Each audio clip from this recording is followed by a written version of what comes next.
เจริญในธรรมบังเกิดมีกับท่านอาจารย์นะครับ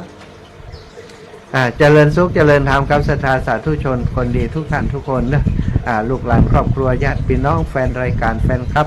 ติดตามรายการทาง Facebook ไลฟ์เนาะบางพ่องก็ติดตามทาง Facebook แล้วก็บางพ่องก็ติดตามทาง YouTube ซึ่งมีช่องทางสื่อสารทาง YouTube ก็มีติดเขาไปทำเปิ้นก็ตัดต่อจาก Facebook ไลฟ์เนี่ยศรัทธาแล้วก็เอาไปลงใน YouTube อีกตอนหนึ่งแล้วก็ตั้งสถานีวิทยุในเครือข่ายคลื่นสีขาวของเราวันนี้ได้พบปะได้หันหน้าหันตากันหลายท่านหลายคนแล้วแต่ว่าหลายท่านหลายคนก็ไม่ได้พบปะกันเนาะก็เท้าความสำหรับกิจกรรมในวันนี้เราได้อู้กันมาหลายมื้อหลายวันแล้วเกี่ยวกับการรอเตียนพรรษา อูเอิญเจิญจวนถึงสปอร์ตโฆษณาถึงสนทนาแจ้งบอกกับศรัทธาญาติโยมว่าจะมีการรอเตียนวันที่7ก็คือวันนี้เนาะผ่านมายกสดร้อนตีม่อนจอมพอพระธาตุม่อนจอมพอวัดอรัญญวิเวกคีรีชื่อแต่เปิ่นเจออรัญญวิเวกคีรีแต่คนทั่วไปมักจะเรียกชื่อเดิมที่เป็นภาษาพื้นบ้านเนาะก็วัดพระธาตุม่อนจอมพอสถานวันนี้เนาะจริงๆแล้วอาตมานี้ไปนอนตั้งแต่วันที่4ก็ได้รายงานความคืบหน้าในการเตรียมงานจนมาฮอดถึงวันนี้ในการเตรียมงานก็ขาดคะเนว่าวันนี้คนคงจะนักแน่นนาปาป้าปันคลื่นสีขาวก็คงจะมาร่วมกิจกรรมนี้นักประมาณเป็นปันคนนะแต่หลังจากว่า ได้หันภาพถ่ายตีศรัทธาญาติโยมที่เปิ่นไลฟ์สดก็ดีไอ้ยังก็ดีเป็นภาพนิ่งก็มีเปิ่นถ่ายภาพบริเวณที่จอดรถแล้วก็ถนนที่ขึ้นสู่ม่อนจอมพอโอ้เปิ่นไลฟ์สดว่าถนนรถติดอย่างกับกรุงเทพ แล้วก็พระศรัทธาญาติโยมที่ขึ้นมาร่วมบุญหล่อเตียนในวันนี้อีพ่ออีแม่ทั้งหลายตั้งแต่อาตมาอยู่ตั้งแต่บ่มีคนสักคนนั่งจัดรายการตั้งแต่ตี 3 ตี 4 ตี 5เนาะตี 5 ถึง 6 โมงอาตมานั่งจัดรายการก็ดับปิ้งบ่มีไผกำเตื้อครูบาอาจารย์บางรูปก็ยังบ่ตื่นกำเตื้อ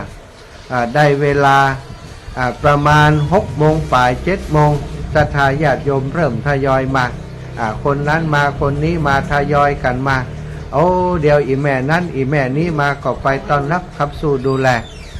แล้วก็จนไปฉันเจ้าเสร็จเรียบร้อยออกมาต่างนอกโอ้มากันพี่น้องต่างแม่ขาจารย์พี่น้องต่างแม่ขาจารย์นี่มาก่อนอยู่แล้วเจ้าภาพด้วยกันพี่น้องต่าง เมืองพานศรัทธาญาติโยมอยู่ จากเมืองพานมาก่อนเปิ้นสองกันรถตู้เอาเมืองพานเข้ามาอันนี้อีแม่อีแม่ก้อมนะอีแม่ก้อมนะอีแม่ชื่อแม่ก้อมจากเมืองงาวมาก็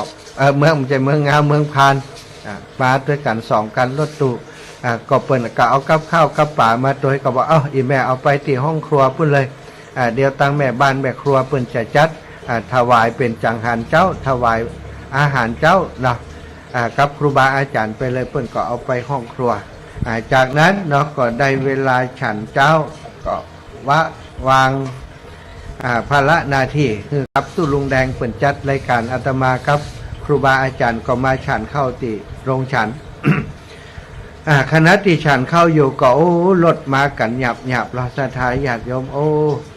คนอย่ามาเร็วกันแต่ว่าเนาะฉันเข้ายังบัดถึง8 โมงกำเตือ7 โมงป่ายเนี่ยสถานคนก็มากันอาตมาภาพฉันเข้าตึกกลางหันคนนั้นคนนี้มาก็เลยออกมาต้อนรับเปิ้นมาดูแลเปิ้นโอ้ป้าหมอจากอำเภอเมืองปานบ้านแจ่ซ้อนอำเภอตำบลแจ่ซ้อนอำเภอเมืองปานก็ปากลุ่มปาคณะไป1 กันรถตู้พอดีหลวงปู่ฉันแล้วก็เดินออกมา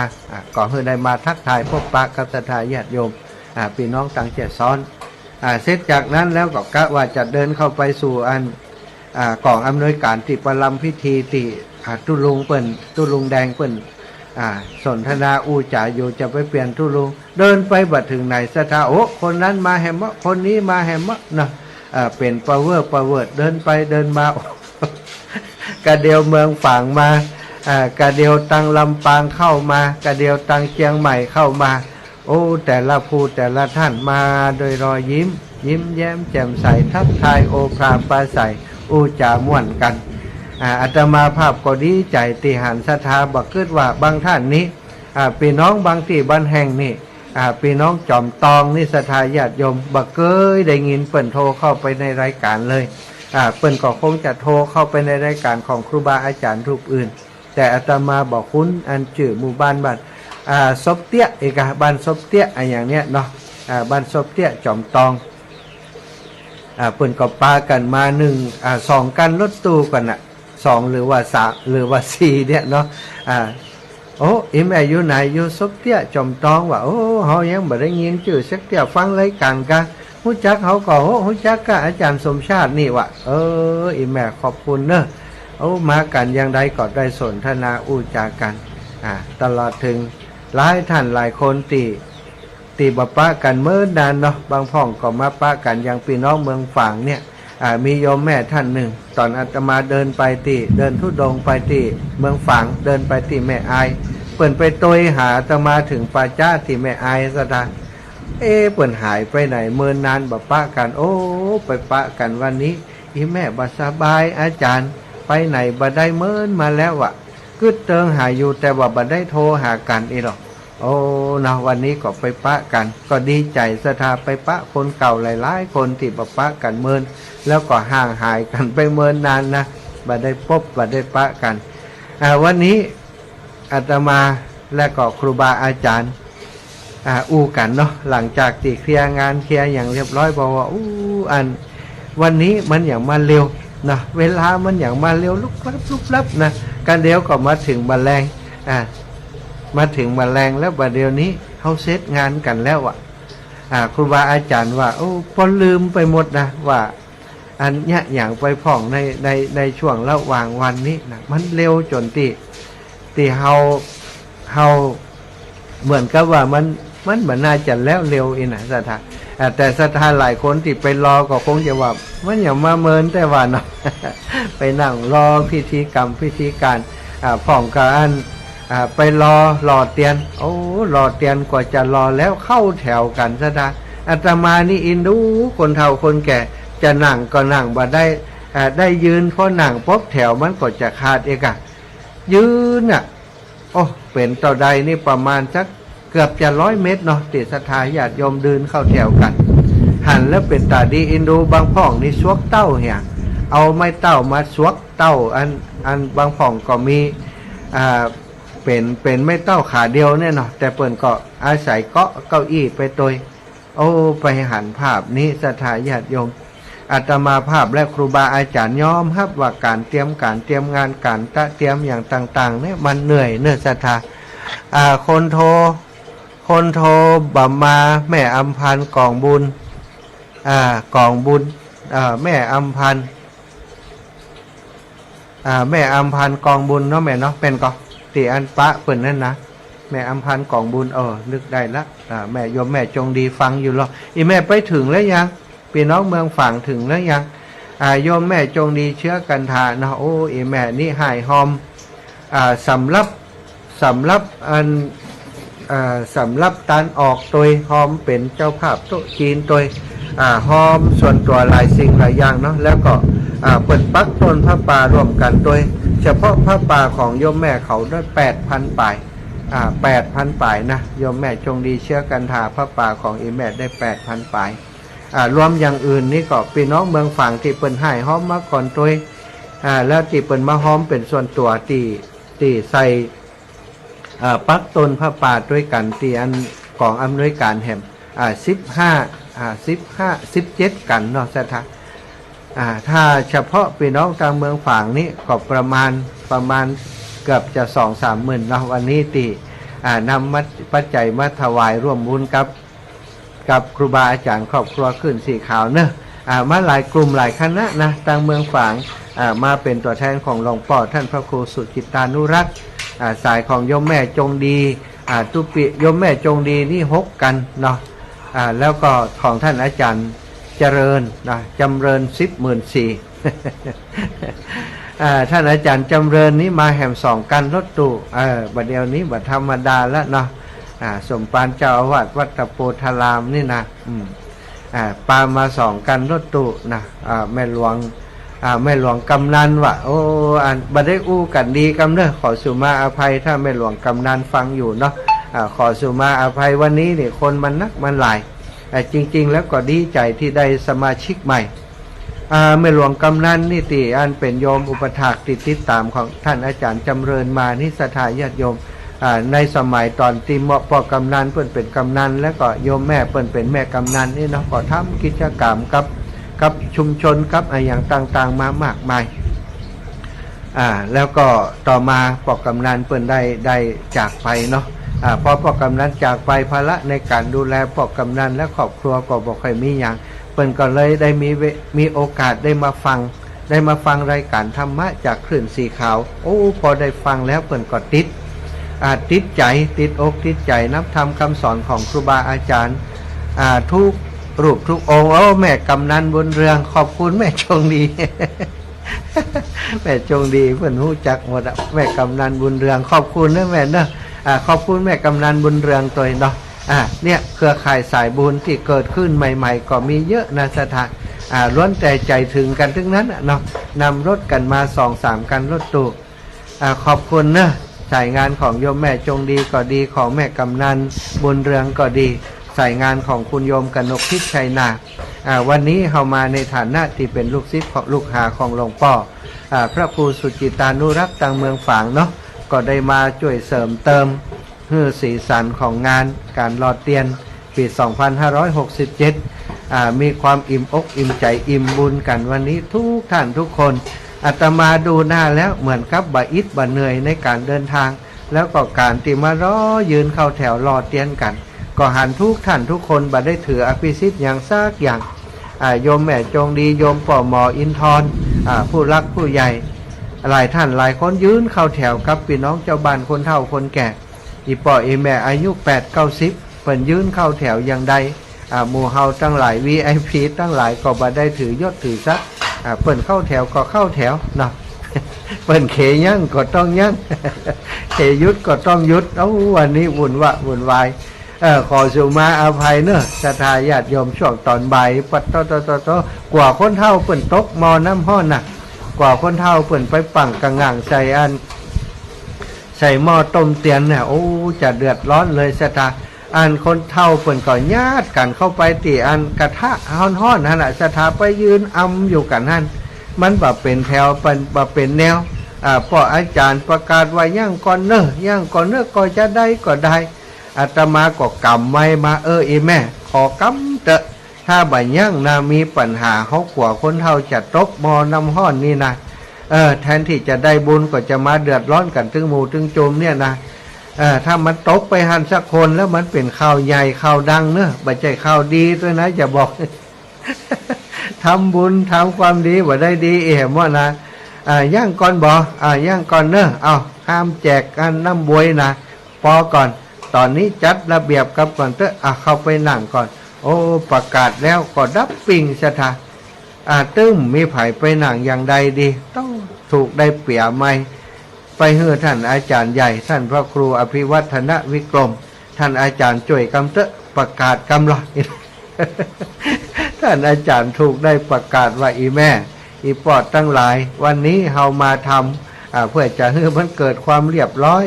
ขอให้ท่านตั้งหลายไปนั่งก่อนถ้าบ่นั่งก็บ่เป็นน้ำแล้วเนอะถ้าไผบ่นั่งก็ยืนอยู่หั่นก็บ่แล้วกันตึงหมู่ตึงมวลสุดท้ายศรัทธาก็ยอมศรัทธาจากนั้นก็ได้จัดแถวแห่ใหม่คือมันเป็นแถวเลี้ยงหนึ่งกว่าคนเฒ่าคนแก่อย่างที่บอกนะศรัทธาญาติโยมโอ้วันนี้ตึงม่วนตึงนานตึงหวัดตึงเสียวตึงมีความสุขเนาะอันนี้ก็ต้องขอบคุณเนอะขอบคุณทุกท่านทุกคนเนาะที่ได้มาร่วมด้วยช่วยกันทำเพื่องานในวันนี้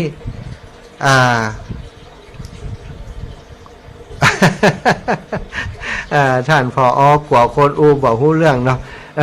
แต่วันนี้ก็หลายๆท่านหลายๆคนเปิ่นหีบอีแม่ฝนก็จะตกอีนะจริงๆแล้วก็เข้าใจนะฝนก็จะตกบางผ่องก็ถ้ารอแล้วคือตั้งใจว่าถ้ารอแล้วก็จะกลับไปอีนะเปิ่นกลัวฝนตกพอฝนตกห้ามบางผ่องบางคนก็ป้อมมาได้รอเสียกรรมรอตั้งแต่เจ้าบัดได้รอเสียกรรมก็กลับไปเหี่ยก็มีนะหลายท่านประมาณ20%ที่บัดได้รอด้วยกันเสียกรรมนี่นะบางผ่องก็กลัวเรื่องรถถ้าเขาอยู่อย่างนี้แล้วรถจะออกอย่างใดก็เลยบัดได้รอมาหอมกินหอมตันแล้วก็กลับไปอินูคนเฒ่าเนาะบอกคือเปิ่นเข้าแถวกันอยู่เพราะจะถึงฮั่นย่างก้อนนี้แม่ ไปนั่ง เปิ่นถ้าจะเกียรติให้อาตมากับ ท่านอาจารย์พอสมควรแต่เป็นอย่างล็อกอีแม่คนเฮาเข้าใจกันเนาะครูบาอาจารย์และอาตมาเองก็บ่ใจว่าทำเพื่อประโยชน์ส่วนตัวหรอก็บ่ได้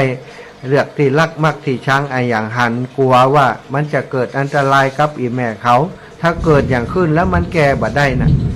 ถ้ามันเกิดอย่างขึ้นมันเจ็บปวดตึงเปิ่นตึงตัวนะตึงลูกตึงหลานที่อยู่ตั้งบ้านตึงอีแม่แล้วก็ตึงหมู่อาตมาติดจัดการจัดงานเนี่ยเขาก็จะเดียดว่าจะได้แบบป้องกันให้ดีตีข้อตีอันกระทะนี่ย้ำอย่างมักกันกกันแล้วเสียงตีแล้วนะ กันอย่าใดก็ได้พุ่นก็บุกเข้าไปเนาะ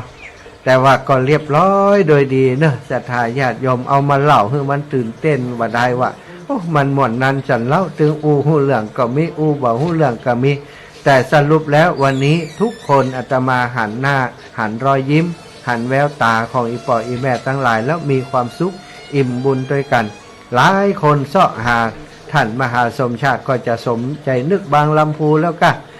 คนบางงามนี่ก็มีคนเสาะหาอยู่จัดนักเหมือนกันนะเนาะอันนี้กะท่านอาจารย์สมชาติดีว่ามันอย่างไรอ๋อ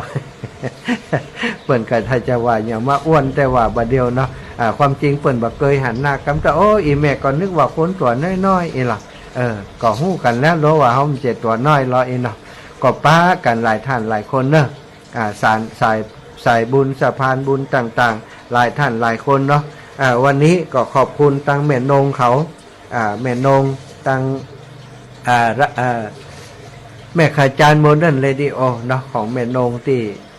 เปิ่นไปบริการวันนี้นำกาแฟสดไปบริการแล้ววันที่14ก็ได้ข่าวดีว่าโยมแม่นงพร้อมคณะทีมงานจากตังเวียงป่าเป้าตังเชียงใหม่จะพากันว่าออกโรงทานที่อันลำปางเนอะเปิ่นจะเอากาแฟมาออกโรงทานที่ลำปางวิทยาลัยสงฆ์นครลำปางขอบคุณแม่นงเนอะที่ได้อู้จากันแต่เจ้านี่นะอู้กันไปอู้กันมาแม่นงว่าไปแน่นอนเอหรอวันที่14นี้เตรียมกินกาแฟสดจากงานแม่ขาจานโมเดิร์นเรดิโอเนาะของแม่นงแม่นครับแม่นนะถ้าพิษไปขอสู่มาเนอะแม่แม่ขาจานโมเดิร์นก็โยมแม่นงคณะศรัทธาที่อยู่ตังเวียงป่าเปาแม่ขาจานทำใจขอสู่มาอภัยนะแม่นงคลื่นอย่างก็แม่นงจากตังเวียงป่าเป้าที่เปิดออกอากาศให้พี่น้องตังวังเหนือได้ยินได้ฟังตลอดนั้นก็เป็นสถานีของแม่นงเขาเนาะห้องเปิดว่าแม่นงเพราะว่ามีคนห้องอย่างอันแต่ความจริงแม่นงนี้เป็นน้องสาวอาตมานะสมัครเป็นน้องสาวแล้วเปิดอายุ58อาตมาเท่าแล้วอายุ61แล้วเนาะน้องสาวนะแต่ว่าชื่อว่าแม่นงเปิดห้องกันติดปากอีก็ห้องแม่นงนั่นเนอะตัวลูกตัวหลานคนที่เปิดห้องเนาะวันที่14เปิ่นจะมาที่วิทยาลัยสงฆ์นครลำปางไม่ยังอาจารย์กับเปิ่นรอเตียนนะวันที่14รอเตียนที่วิทยาลัยสงฆ์นครลำปางศรัทธาพี่น้องลำปางทุกท่านทุกคนเนอะตั้งแจ่โฮมก็ดีตั้งบันแรงบันทรายบันทรายทองเนาะตั้งบันแรง2คนแล้วก็ตั้ง บ้านป่าแล้วบ้านสีหมวดเก้าบ้านฟ่อนบ้านหนองยางแล้วก็บ้านห้วยฮีบ้านสีดอนใจบ้านโถกหัวจ้างบ้านในแฮมตั้งในเวียงบ้านท่าเขาน้อยวันนี้ดีใจขนาดบ้านท่าเขาน้อยนี่มาสองกันรถก่อนนะอันนี้มาสุ่มเลยเนอะมาสุ่มมืดเลยเปิ้นบอกค่อยได้โทรเข้าในรายการเตะตมาจัดเปิ้นก็คงจะฟังรายการจากครูบาอาจารย์ท่านอาจารย์พระมหาบวรวิทย์หรือว่าอาจารย์รูปอื่นจากคลื่นสีขาวตอนเจ้าที่พระครูอภิวัตรเปิ้นจัดเนาะพากันมา2ลำรถสถาน บางฮู้ว่าเปิ่นได้พบปะกับครูบาอาจารย์ท่านพระครูอภิวัตรหลวงปู่ด้อยกันก็ว่าได้ถามเปิ่นแต่ว่าดีใจว่าวันนี้ไปปะพี่น้องท่าเขาน้อยหลายท่านหลายคนซึ่งก็ได้แลกเบอร์กันแล้วต่อไปมีกิจกรรมอะไรอย่างต่างๆก็บอกเปิ่นไว้ว่าโทรไปบอกให้ตุพองกันเนาะวัดวาอารามหรือว่าหมู่บ้านชุมชนของอีแม่มีอย่างก็โทรไปบอกเตเนอะก็จะได้ประชาสัมพันธ์บอกกล่าวข่าวสารงานบุญของท่านคือกับครอบครัวขึ้นเสขาวตึงเชียงใหม่เชียงรายพะเยาแปรน่านแล้วก็พี่น้องทางลำปางจะได้ไปร่วมบุญร่วมกุศลกันพี่น้องทางที่บ่ได้ไปเนอะศรัทธาญาติโยมก็ขอบคุณด้วยนะพี่น้องบ้านวังเป้าก็ดีพี่น้องบ้านหม่อนหินแก้วก็ดีพี่น้องทางบ้านจูดบ้านปงบ้านแม่ปุ่มบ้านกาดปงทุกที่ทุกแห่งทุกพื้นที่เนอะต่างอำเภอแม่ทะต่างอำเภอแม่ทะก็คาห้างชัดเพิ่นมาได้ไปแต่ว่าฝากปัจจัยมาแล้วเนาะ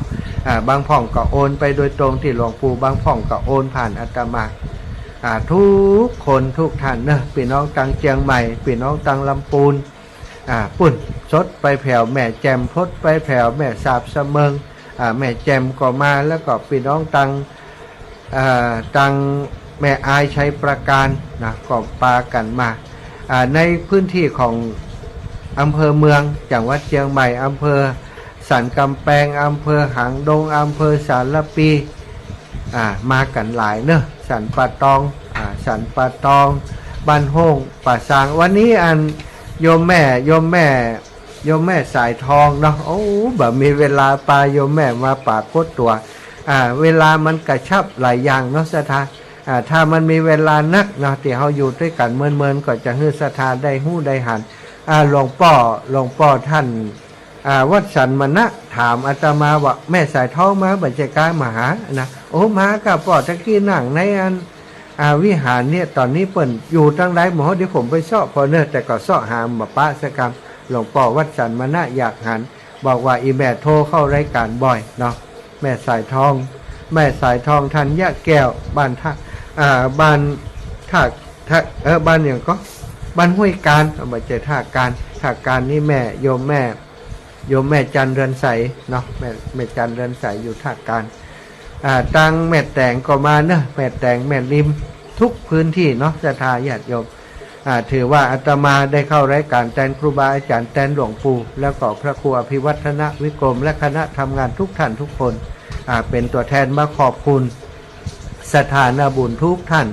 ที่ร่วมบุญร่วมกุศลถวายปัจจัยสนับสนุนกิจกรรมหล่อเทียนปีนี้เพื่อได้เป็นไปด้วยความเรียบร้อยอาตมาภาพขออนุญาตใจพื้นที่ใจเวลาตรงนี้เนาะอำนวยพรให้กับศรัทธาญาติโยมทุกท่านทุกคนที่ถวายปัจจัยฝากอาตมาให้หอมมาในงานอื่นๆก็ดีบางพ่องก็หอมที่ดินบางพ่องก็หอมเป็นค่าใช้จ่ายส่วนตัวบางพ่องก็หอมมาร่วมบุญที่จะรอเตียนพรรษาที่วิทยาลัยสงฆ์นครลำปางบางพ่องก็ถวายเป็นการน้ำกับไฟมาทุกอย่างศรัทธาให้หอมผ่านมืออาตมาแล้วก็ถวายปัจจัยร่วมบุญในงานหลอดเตียนในคราวครั้งนี้ปักตนผ้าป่าก็ดีเอาหงตาลมาก็ดีเอาซองใส่ในถีบในตู้ก็ดีถวายครูบาอาจารย์ทุกรูปทุกองค์อาตมาภาพขออนุญาตเป็นตัวแทนครูบาอาจารย์ทุกรูปทุกองค์เพื่ออำนวยอวยพรให้ศรัทธาญาติโยมทุกท่านทุกคนเนอะสาธุชัยสิทธิดีหลีอาจจะในวันนี้ก็เป็นวันดีสลีสุปมังคละอันประเสริฐล้ำเลิศยิ่งกว่าวันและยามตั้งหลายวันนี้วันที่7กรกฎาคมศักราชพระพุทธาได้2567พระวษาวันนี้เป็นวันที่ครูบาอาจารย์ครอบครัวขึ้นสีขาวของเฮาได้จัดกิจกรรมการหล่อเทียนพรรษาประจำปี2567ที่วัดอรัญญวิเวกคีรีวัดหม่อนจอมพออำเภอเวียงป่าเป้าจังหวัดเชียงรายซึ่งก็หมายมีมูลศรัทธาคณะศรัทธาสมณศรัทธาครูบาอาจารย์เคลื่อนสีขาวทุกรูปทุกองค์ตลอดถึงครูบาอาจารย์อำเภอเวียงป่าเป้าทุกรูปทุกองค์ได้มาร่วมกิจกรรมหลวงพ่อเจ้าคณะอำเภอเวียงป่าเป้า ท่านรองเจ้าคณะอำเภอเวียงป่าเปาพระมหาเถระครูบาอาจารย์วัดวาอารามในพื้นที่อำเภอเวียงป่าเปาทุกรูปทุกองค์ตลอดถึงครูบาอาจารย์จากตั้งจังหวัดเชียงใหม่สมณศรัทธาครูบาอาจารย์ที่จังหวัดเชียงใหม่จังหวัดลำพูนจากตั้งอำเภอฝางจากทุกที่ทุกแห่งไปร่วมบุญร่วมกุศลและนำคณะศรัทธาทายกทายิกาครอบครัวขึ้นสีข่าวและคณะศรัทธาผู้ใจบุญทั้งหลายได้ไปร่วมกิจกรรมที่ม่อนจอมพอในการหล่อเทียนในวันนี้หลายท่านหลายคนได้เป็นเจ้าภาพเจ้าศรัทธาเป็นภัตตาหารถวายแก่สงฆ์เป็นโต๊ะจีนก็ดีเป็นเจ้าภาพตานสำรับตานออกก็ดีเป็นเจ้าภาพเตียนที่ถวายครูบาอาจารย์ในวันนี้ก็ดีตลอดถึงได้ปูชาแผ่นเตียนเป็นยตาวันเกิดนะร่วมบุญในการเป็นวัตถุดิบในการมาหล่อเป็นเตียนจำนำพรรษาถึง18เล่มในวันนี้แล้วก็บัดเต่าแต่นั้นยังมีมูลศรัทธาญาติโยมทั้งหลายได้ร่วมบุญเป็นผ้าป่าสามัคคีได้มาปักตนผ้าป่าร่วมกับต่างคณะทำงานคณะกรรมการต่างๆสำหรับตันออก17สำหรับตลอดถึงได้มีญาติโยมทั้งหลายได้นำปัจจัยมาสมทบร่วมบุญถวายกับครูบาอาจารย์เป็นการน้ำกับไฟแก่ครูบาอาจารย์ทุกรูปทุกองค์ก็ขออาตมาภาพก็ขอเอาบุญเอากุศลอาตมาภาพครูบาอาจารย์ทุกรูปทุกองค์เป็นศิษลีสัพพัญญูพระพุทธเจ้าก็ขอเอาคุณพระพุทธเจ้าคุณพระธรรมเจ้าคุณพระสังฆเจ้าคุณพระอรหันตเจ้าคุณอริยสงฆ์เจ้าจู้ตนจู้องค์ได้เมตตาแผ่ปารมีมาเป็นนวโลกุตตะธรรมปกเก่าเกษาปกผมหักษาสมณศรัทธามูลศรัทธาญาติโยมทั้งหลายที่มาร่วมบุญร่วมกุศลสนับสนุนจุนเจือช่วยเหลือในกิจกรรมการหล่อเทียนในปีนี้ของครอบครัวขึ้นสีขาวก็ขอให้ท่านเจ้าทั้งหลายอยู่ดีมีสุขคือได้มีอายุมันขวัญยืนให้ศรัทธาญาติโยมทั้งหลายได้มั่งมูลตุ้นเต้าพระญาติอาปาติที่เกิดขึ้นในตนในตัวของสมณศรัทธาครูบาอาจารย์ก็ดีมูลศรัทธาญาติโยมทั้งหลายก็ดีตลอดถึงลูกหลานญาติกาวงวานแห่งท่านเจ้าจุปูจุคนเพื่อได้พลันหอมพลันหายให้ได้พลันมะลายหายไปนับแต่นี้ไปนาท่านเจ้าทั้งหลายอยู่ก็ขอให้มีใจไปก็ขอให้มีโชคได้ภาพแพ้ขาศึกศัตรูแม้นว่าศรัทธาญาติโยมจะหิก็ขอให้ปันมาแม้นว่าจักหาก็ขอให้ปันใดศรัทธาพ่ออีแม่ทั้งหลายลูกหลานตันเต้าแห่งท่านเจ้าจะเดินทางขึ้นเหนือล่องใต้ก็ขอให้ได้ปลอดภัยในทุกเส้นทางบุญกุศลที่หมู่เฮาเจ้าข้าทั้งหลายได้อบรมสั่งสมได้ปั้งเปรมได้กระทำร่วมกันในทีฆาการะในวันนี้ยามนี้แม้ว่าศรัทธาท่านเจ้าทั้งหลายครูบาอาจารย์เจ้าทุกรูปทุกองค์จักอุทิศผลบุญตานนี้ไปให้กับเจ้ากรรมได้เวรเจ้าเทวบุตรเจ้าเทวดาพญาอินทร์พญาพรหมพญายมมาราชตลอดถึงพวงญาติทั้งหลายที่เปิ้นล่วงลับมารณาไปสู่ปาลโลกไปนาขอเขาเจ้าทั้งหลายเหล่านั้นได้กินได้บริโภคได้พ้นเสียจากที่ยากได้พรากเสียจากที่ทุกข์คือได้ถึงสุขเป็นที่แล้วคือเมืองแก้วยอดในละปานเมื่อไปอยู่ได้สิ้นสุขสำราญแล้วขอให้ท่านเจ้าทั้งหลายเหล่านั้นได้ปิกกลับมาอำนวยใจปกปักรักษาปกป้องคุ้มครองมูลศรัทธาสมณศรัทธามูลศรัทธาทุกท่านทุกคนคือเขาเจ้าทั้งหลายอยู่ดีมีสุขมีอายุมันขวัญยืนหื้อใดหมั่งมูลตุ้นเต้าอายุนั้นขอหื้อทุกท่านทุกคนได้อายุยืนยาว100 กับครอบเข้าวาสาได้อยู่กัมจูวาระพระพุทธศาสนาของพระสัมมาสัมพุทธเจ้าไปเสี่ยงศีรการอนันต์ทั้งหมู่เฮา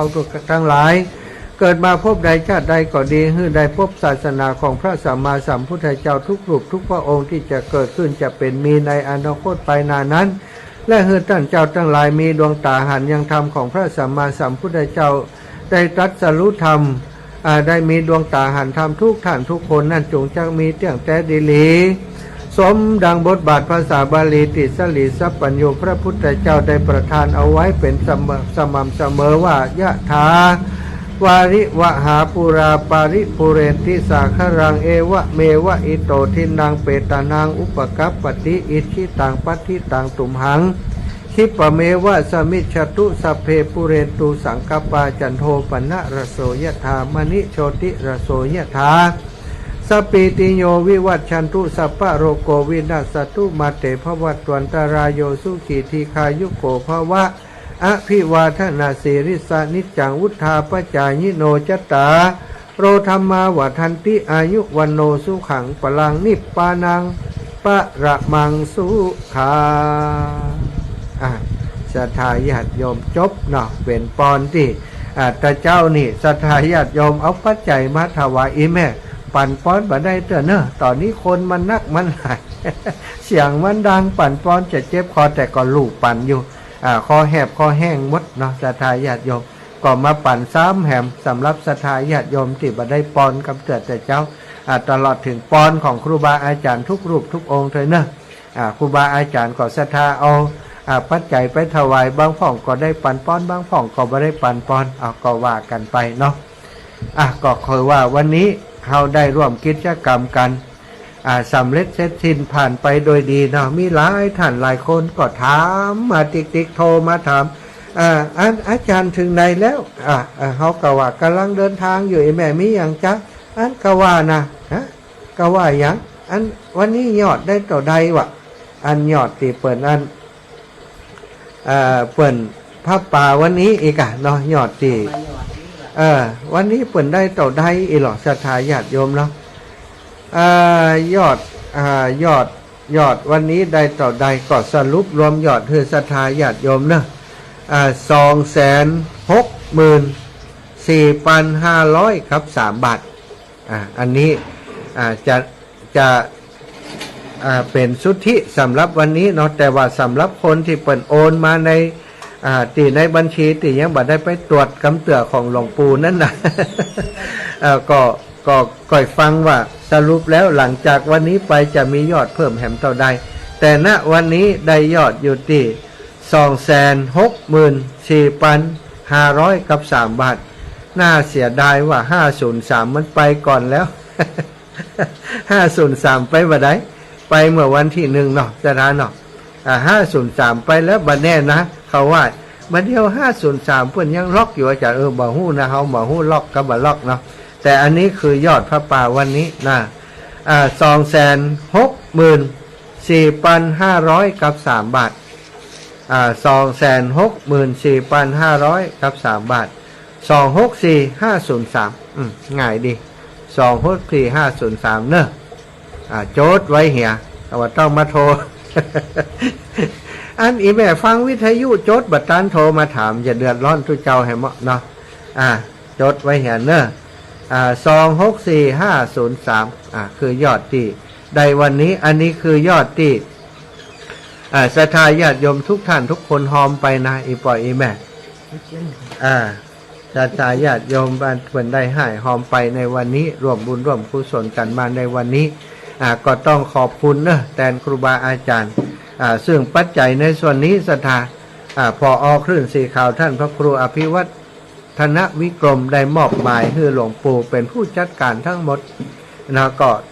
มีความประสงค์ไปทำกิจกรรมที่ม่อนจอมพอก็จะอนุเคราะห์สงเคราะห์กับคณะสงฆ์เวียงป่าเป้าจังหวัดเชียงรายที่เป็นครอบครัวคลื่นสีขาวได้ช่วยงานกันมาโดยตลอดวันนี้หลวงปู่ก็นำปัจจัยส่วนหนึ่งมอบถวายให้กับหลวงพ่อท่านพระครูนิวิตศรีรสังวรเจ้าคณะอำเภอเวียงป่าเป้าเพื่อจะไปร่วมเป็นเจ้าภาพเนาะหัวของพุทธมณฑลหรือว่ากำแพงก็ได้ศรัทธาของพุทธมณฑลจังหวัดเชียงรายซึ่งเปิดสร้างกันล็อกละต่อใด7,000 ปลายกันเนาะรวมกันแล้วก็ 15,000 ได้ถวายกับหลวงพ่อพระครูนิวิตศรีรสังวรก็คือปัจจัยที่ได้จากการที่ศรัทธาญาติโยมทุกท่านทุกคนไปร่วมบุญร่วมกุศลในวันนี้นะก็อนุโมทนาบุญร่วมกันศรัทธาพี่น้องอีปออีแม่ทั้งหลายที่บ่ได้ไปก็บ่ได้ต้องน้อยอกมองใจบ่ได้ทอดกันหอมก็เปิ่นจะกรรมได้บุญก็จะบุญจะได้บ่ได้อยู่ที่ศรัทธาเองเนอะถ้าท่านเจ้าทั้งหลายได้ยินประกาศยอดว่า264,500 กับ3 บาทสาธุผู้ข้าขออนุโมทนาในบุญของครูบาอาจารย์และศรัทธาญาติโยมหมู่คลื่นสีขาวของเฮาที่ร่วมบุญในวันนี้บุญมันจะไปไหนเหียศรัทธาเพิ่นเรียกว่าบุญเกิดจากการอนุโมทนานะบุญจากการที่คือคนอื่นได้ร่วมบุญโดยบุญเกิดจากการที่เฮาขวนขวายช่วยกันในการทำกิจกรรมเพื่อประโยชน์แก่พระศาสนาอันนี้ก็ถือว่าเป็นบุญแล้ว ที่อย่างอาตมาได้อูไปเมื่อตอนเช้านะบุญกิริยาวัตถุ10ประการหนึ่งในนั้นปัตตาอนุโมทนาใหม่การอนุโมทนาก็ถือว่าเป็นบุญอย่างหนึ่งที่ศรัทธาอย่างได้จะได้การฮื้อตานการรักษาศีลการปฏิบัติภาวนาบำเพ็ญภาวนาทางคิดทางใจการเป็นคนอ่อนน้อมถ่อมตนการที่แบ่งบุญให้กับคนอื่นปฏิทานะใหม่เนาะให้คนอื่นได้ร่วมบุญด้วยแล้วก็อนุโมทนาใหม่อันนี้ก็คือบุญที่เฮาอนุโมทนาโดยเปิ้นตลอดถึงการที่เฮาช่วยกันขวนขวายสร้างกิจกรรมร่วมกิจกรรมเกิดบุญเกิดกุศลอย่างนี้ก็เรียกว่าเวยาวัจจะใหม่เนาะศรัทธาญาติโยมอันนี้ก็คือสิ่งที่อีปอยอีแม่ตั้งหลายถ้าเข้าใจเอาบุญก็ได้บุญถ้าบ่เข้าใจเอาดับปิ้งเย็นว้อยอยู่หั่น ก็มาได้บุญด้วยเปิดนะจะไปดักปิ้งนะโอ้อีปอกำนันท่านยาพัดปลาเขื่อนตะสาธุท่านมาหาที่แวะมาบ้านครับแวะไปหาบ่ป้าอีปอกำเนอะเอาไข่ต้มไปฝากให้แล้วนะอีปอครับอีแม่ได้ไข่ต้มไปก็ขอบคุณนะโยมปอกำนันศรีทันหรือว่าท่านยาพัดปลาเขื่อนตะเนาะวันนี้น้องต้อยเปิ่นอันได้ลวกไข่เอาไปฝากป่อเปิ่นนะเอาไปฝากเรียบร้อยแล้วศรัทธาอีปอยอีแม่ตั้งหลายตอนนี้เวลา19:44 นาทีเปิดโอกาสให้ศรัทธาญาติโยมโทรเข้ารายการรับสายแล้วเนาะภัยไปถึงบ้านกี่โมงกี่ยามรายงานผลมาโยมแม่จงดีเชื้อกันทายอีแม่แจ้งมาว่าแม่ถึงตั้งแต่16:30 นาทีเนาะทางเมืองฝางบ่ปอไก่เต้าใดบ่ได้ส่งตังอีแม่สักกรรมตะกี้เนาะมอหนัวติดูแลหลวงปู่ดูแลคณะทำงานอยู่ส่งญาติพี่น้องทางอื่นอยู่จะเริญปอน3761นมัสการครับโอ้อันนี้บ่ฟันแท้อย่างบ่หันหน้าหันตาโอ้ผมอนุโมทนาตัวครับเนาะแต่ถ้ามาจัดที่วัดฝ่ายหินรับรองได้เป็นล้านครับโอ้แต่อีแต่กะพ่อในเมืองนี่คนรวยเยอะแยะครับเนาะดีวันหน้าไปเนอะนะครับมาจัดที่วัดฝ่ายหินเลยครับเนาะสาธุขอบคุณอนุโมทนาบุญเนอะสาธุเจริญปอนโยมแม่นวลเทพเสด็จจ้าไว้สาจ้าวันนี้ม่วนแท้ๆแม่ฟังจนจบฟังจนจบเนาะจากอันของวัดฝ่ายหินเนาะจ้าฟังจนอันคนรอดเก้าอี้ไว้ไหนแม่ฟังว่าป้าโทษเขาเอาถึงร่อนเก้าอี้เลยกะจ้าเอากันแก้ลูกแม่ก็อนุโมทนาจินตนาการแล้วนะคะสาธุขอบคุณอีแม่เนื้อให้หอมมาเนื้อจำเลขได้ก็264503นี่จำค่ะดีจำไว้เนอะเลขวัดคน641นี่จ้ะเลขวัด641เนาะ641เลขวัดเนาะจ้าแม่ทีมบนบอกนะสาธุเจ้าแม่เจ้าลูกหวังไว้ด้วยดีเนาะสาธุเลยนะเจ้าสาธุแม่สาธุเจ้าปีหน้าคนจะมาแม่ห้องไข่เด็กนะใจห้องแม่ห้องไข่หน้าใกล้บ้านแม่น้อยแม่ไทยไปก็พ่อแหมกั้มก่อนตุ้ลุงแดงเอาหมู ถ้าตุ้ลุงแดงมาเอาจะเอามาตรงโปงให้มั้งสาธุนะแม่นะไปตรงโปงแม่ก็จะไปอยู่เจ้าสาธุเจ้าไปจ้ามาแล้วดอยเต่าคำเจริญปอนแม่คำมวลคำนวลสาธุเจ้าแม่ถึงกี่โมงถึงสัก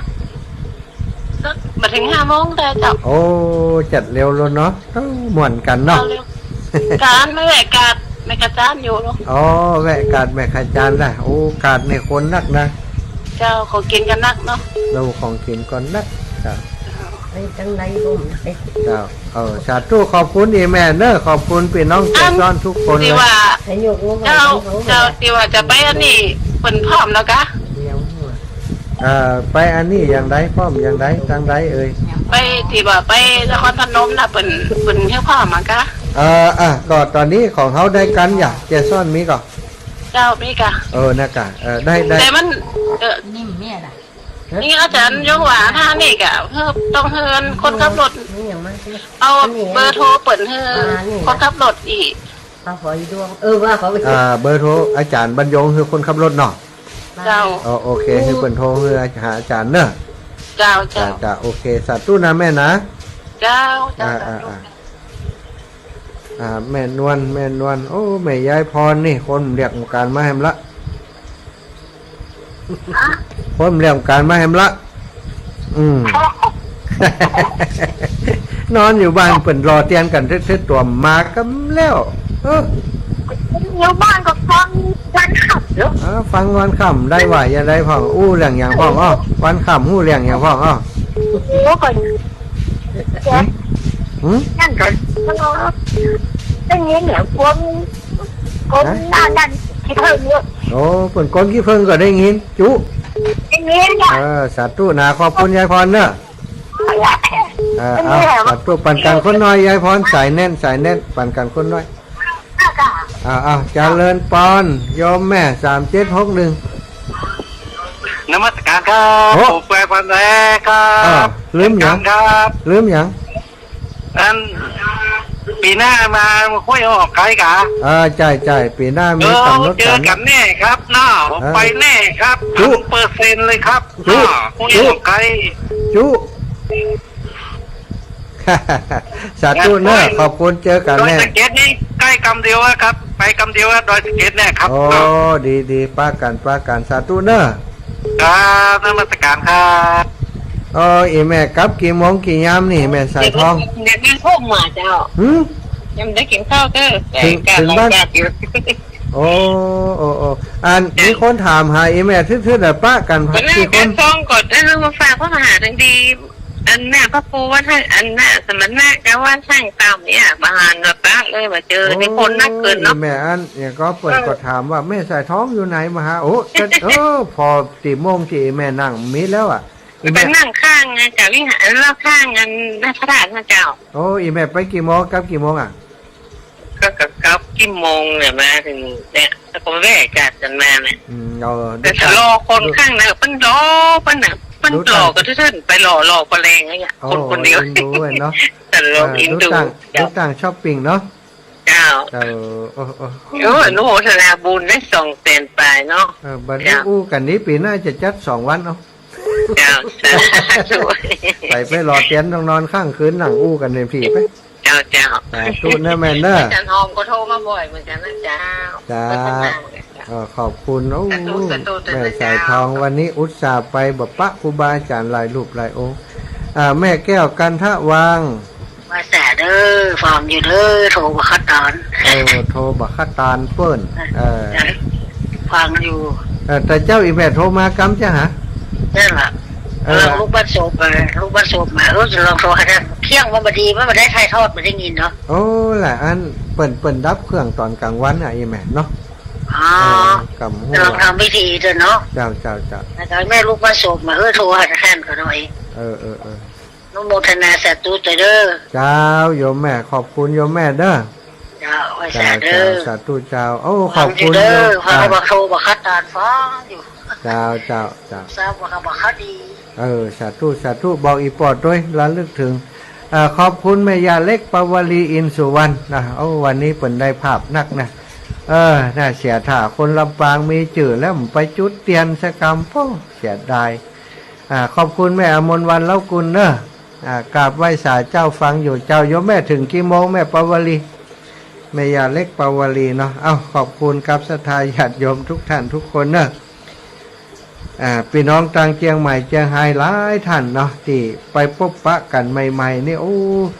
หลายคนเขาก็ว่าเขาเคยหันกันแล้วกะนะกะปะกันที่ดอยนางแก้วแล้วอาจารย์จำแม่มได้กะนานี้เขาคุ้นแต่จำได้แต่แม่เปิ่นเอารูปมาคือพอถึงได้เนาะได้ถ่ายรูปด้วยกันแล้วขอบคุณทุกท่านทุกคนนะ พี่น้องตังเจียงใหม่เจียงไฮ้ปะกันนักกันหลายแล้วติ่มปะกันก็จัดหลายเนอะ แม่ครูธัญญาอยู่ตังใดนี่วันนี้นะแม่ครูธัญญาบอกปะกันสักกรรมว่าเป็นอย่างเนอะไว้ก่อยปะกันโอกาสตั้งหน้าเนาะบางคนก็มีการมีงานสมมาเด้อเจ้ามาบ่ได้บอกกับตุลุงดอยบ่ได้บอกเจ้าขัวฝนเจ้าโยมแม่อมนวันครับมาก่อนถนนสายนั้นอันตรายไหมวันตะวาเนาะตะวาลดลงหลายกันเพราะว่าหนทางมันมืดได้ทราบข่าวว่าลดลงหลายกันวันนี้ก็มีเนาะถนนสายนี้อันตรายก็ดีละครับก่อนที่ฝนจะตกเนาะโยมแม่อมนวันเล่ากุลวันที่14มาแอล